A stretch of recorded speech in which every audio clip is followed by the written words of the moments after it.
Awakening news. Take this second to grab your Bible. Welcome to this 777 Awakening News Word Bible study. First of all, you need to know that the divine force described in the Bible made the earth and everything on it. Christians should then read the Bible to find out what God says about the earth.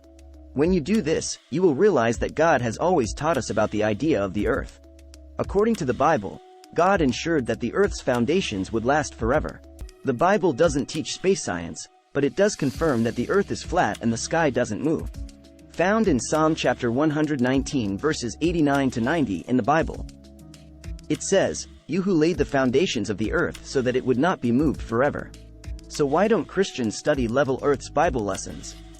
This psalm is about acknowledging the promise that God has made and how it has remained true despite the passage of time.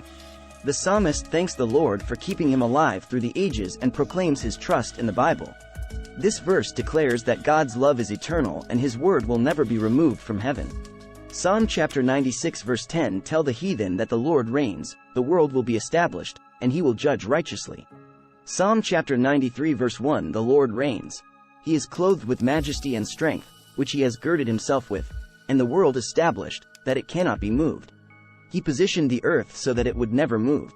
According to Psalm chapter 104 verse 5, who laid the foundations of the earth, that it should not be removed forever? This verse claims that God created an immovable and stable earth.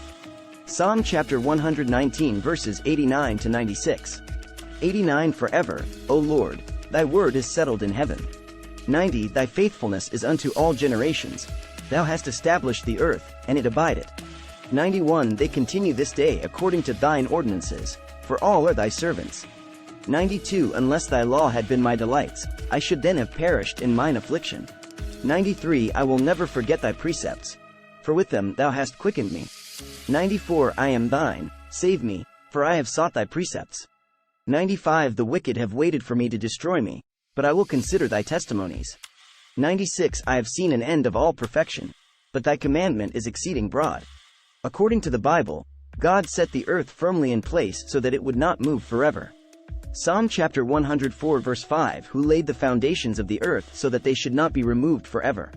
The Lord, who made the heavens, says, God, who made the earth, set it up. Isaiah chapter 45 verse 18. Who shaped and made the earth, then quickly fixed it himself. According to ancient cosmology author Francis Schaeffer, many evangelicals hold to the doctrine of definite inerrancy, which holds that the Bible is without error in all that it attests, and contains propositional genuine truth in how it interacts with the cosmos and human history. Many Christians and a number of evangelicals, including the evangelicals, reject this position. It is unclear to them which branch of science should be used to demonstrate the Bible's accuracy in cosmological issues. The testy Bible establishment's reporters follow in the footsteps of Charles Hodge and B.B. Warfield. Put forward the argument that current theories about how the universe changed over billions of years don't fit with what the Bible says.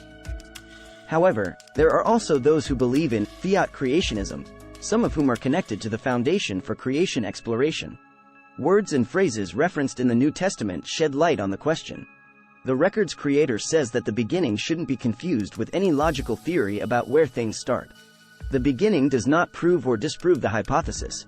In fact, it does neither and has no effect on the progression of any hypothesis. The Bible's rules are so stringent because they're morally right. J.J. Davis agrees with the following declaration. In order to provide a rational response to the question of when human existence began, we have decided to center our research on the study of inherited characteristics. Additionally, we look to the Bible for answers concerning the meaning and value of human life that have been revealed to us.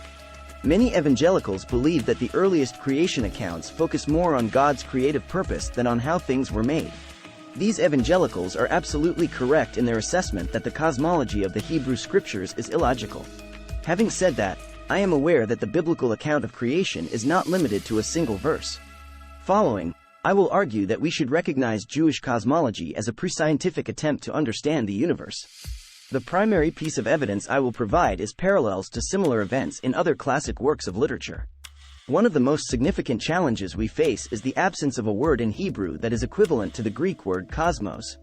It is believed that Pythagoras was the first Greek to consider the universe to be a logically consistent whole. Pythagoras was also the first person to use the word cosmos. The theory that everything works according to common sense relies on this idea. The Jewish faith believes that God's will sustains and coordinates the universe, which is free. Assuming God's will is free, which some extending rules of God dispute, its results are predictable. Therefore, logical creationism will always be a linguistic contradiction because the biblical concept of creation cannot be considered logical.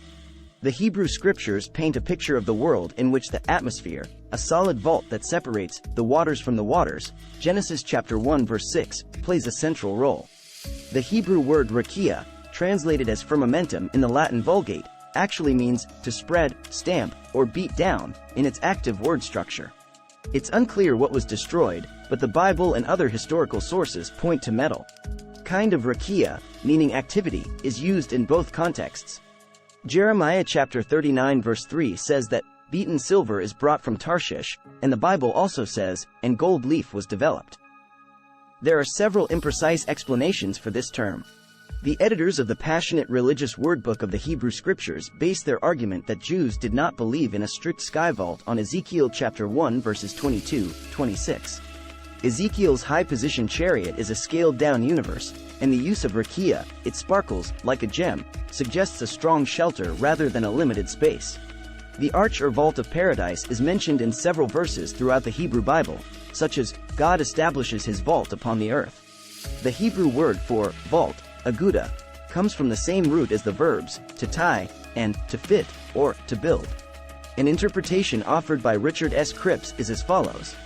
The sky appears to be bound or fitted into a solid vault here, the completions of which are on the ground below.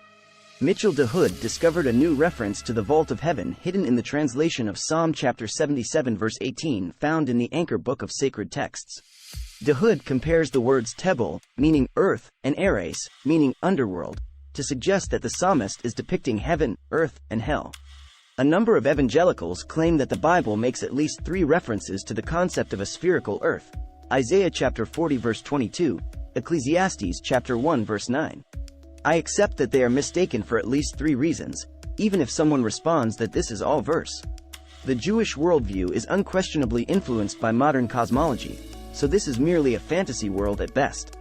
There is a close relationship between the English word galgal, which the RSV translates as hurricane, and the Hebrew words gulath, bull, and gul golad, skull, which imply something domed or vaulted.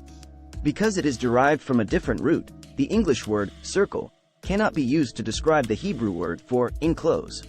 So instead the phrase, a strong vault throughout the earth, is more appropriate. In addition to this, the term embrace can also be used to refer to the rounded edge of the sky vault. As in, he embraced the essence of the profound, drew a circle around it, and fixed the skies above. Proverbs chapter 8 verses 27-28. God compromises the nations in Isaiah chapter 34 verse 4 and vows to roll up the skies like parchment, which could cause a flood similar to Noah's. The sky and heaven are depicted in many simple ways, but they all suggest human strengths. Work is done by looking at God's mighty acts as examples. Can you, like him, make the sky solid like a mirror of liquid glass? In Job 37-18, the beautiful phrase, he loosens up the sky like a cloak, he spreads them out like a tent for shelter, comes right after the phrase, vault of the earth, which refers to the stomach muscle. This is found in Isaiah chapter 40 verse 22. In addition, Psalm chapter 104 verse 2 quotes one of the psalmists using figurative language. God has relaxed the sky like a tent. The Jewish perspective was not chosen, contrary to C.S. Lewis' epigraph. It is reasonable to assume that Jews got a lot from their neighbors given that they were traditionalists who did not lead the way in logical fashion. The ancient Egyptians held the belief that there were points of support that held up the ceiling of the sky. The Sumerians built their metal vault out of tin, which they called the metal of heaven. Dillow mentions this without acknowledging how it changes the Jewish perspective and his standard of shareable consequences. On the other hand, both the Odyssey and the Iliad make reference to a vault in the sky that is made of bronze or iron. Anaximenes and Empedocles, 2 ancient Greek philosophers, believed that the stars were encased in a clear arch above the sky.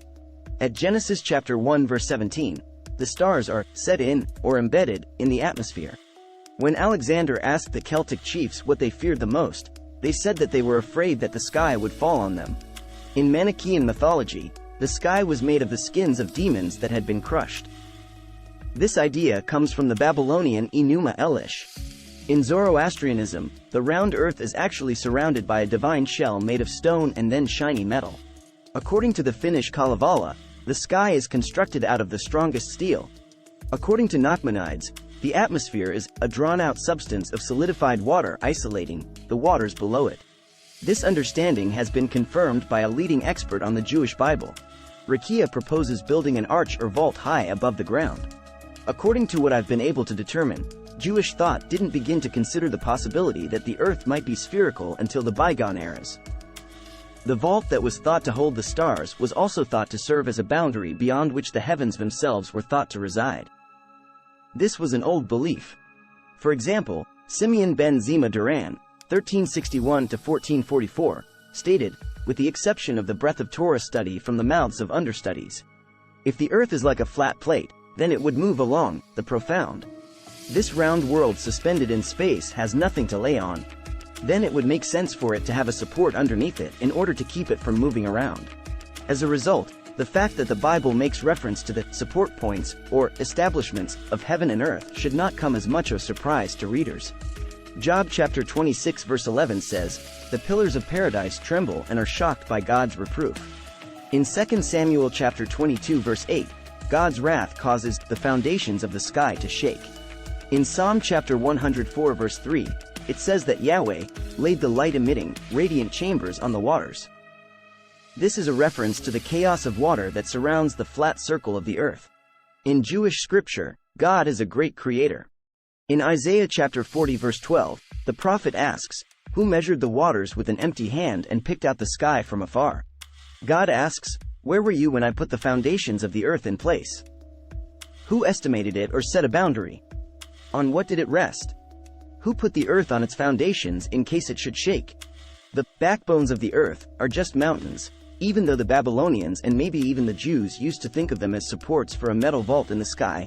Dillo agrees that Moses wrote the Pentateuch, but he doesn't give a good reason why Moses' view of the world should have been different from that of his agnostic peers. Why would ancient Jews think differently than other ancient peoples, given that they flourished in different parts of the world but had no special knowledge of ancient science?